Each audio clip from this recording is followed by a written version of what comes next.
So, Bishop, nice to see you, and here we are in the aftermath of the papal trip, and everybody's still talking about it. And you had some great personal experiences with the Holy Father. What was it like to be the first person to shake hands with the Pope when he came off the plane in New York? Well, it was really a privilege, again, to be able to welcome him. It is our diocese. I told you he's in the periphery of New York now. My first words, I talked to him in Italian, so we made sure he understood. So, it was, again, a privilege, an honor, and it was a very happy occasion. Sure. What does he say? Does he say anything in return when you say, welcome to Brooklyn? He smiled. We had 2 helicopters making noise. We had the engines still going. Just about could hear one another. Yeah. Let's face it. Yeah.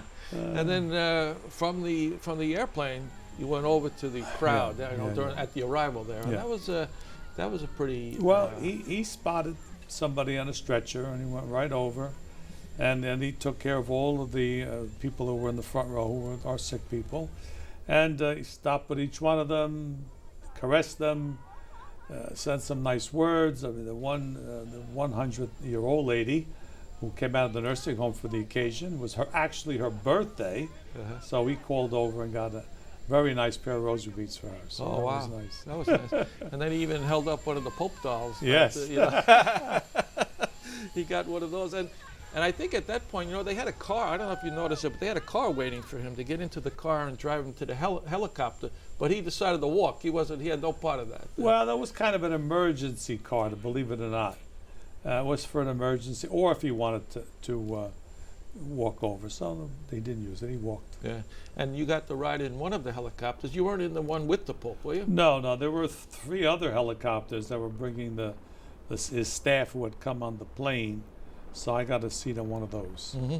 What was that? Are you used to helicopters? No, I've been on helicopters before. I'm not my favorite way of transportation.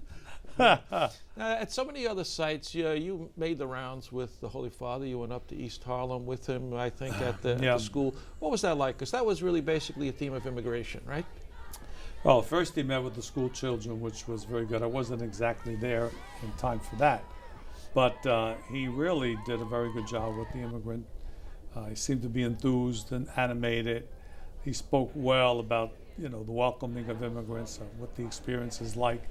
So he lived up to all of our expectations in all of these events, all these venues, really with a lot of enthusiasm and caring. Mm-hmm. What's it like behind the scenes? We see the Pope when he's on the screen there, and I mean, you must get an opportunity to be in a back room with him once in a while. Is he chatty? Is he talking with people? Yeah, he's I may say probably more reserved than it looks like publicly. So it's tiring thing. I think he has to regroup his energy, so he's trying to keep himself together as you would if you're on this kind of a role. It really was a challenge. Does he ever eat? I mean, I never. Not very much, but he does eat, but not too much. He's trying to cut back, and the people who were cooking for him said, "Oh, gee, we don't know what to give him. He just doesn't want to eat too much." So. Really? Where were you during the Central Park trip? Were you part of that?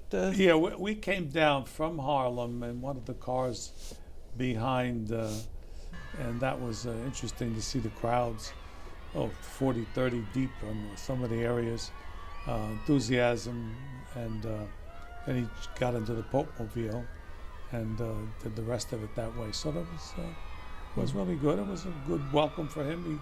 He even commented, I think his words, the crowds in New York were enthusiastic or some other word he used that was showing that we were a little different than Philadelphia. Well, he seemed surprised that he got such a great meeting here in New York. I mean, what did he think New York was going to be like? I guess he never was here. He didn't know. And then you were in Madison Square Garden because we saw a lot of great shots on TV. You were right up there on the altar with him. And what was that like, that experience at the Garden? Well, to have the garden full to the rafters, literally, and the participation of the Mass. These are all Catholic participants, obviously. The way they responded to the Mass, the singing, it was really a beautiful occasion that he was there at that time. It was really wonderful. Yeah. Obviously, we said he seemed to enjoy his time in New York. What do you think the takeaway from New York was for him personally? Well, again, he had an opportunity to speak to the United Nations, which is a key point of why he came. He saw the people who love him, who were cheering him. I think he went away affirmed that he had accomplished his mission. Okay, Bishop, thanks for being with us today. Good.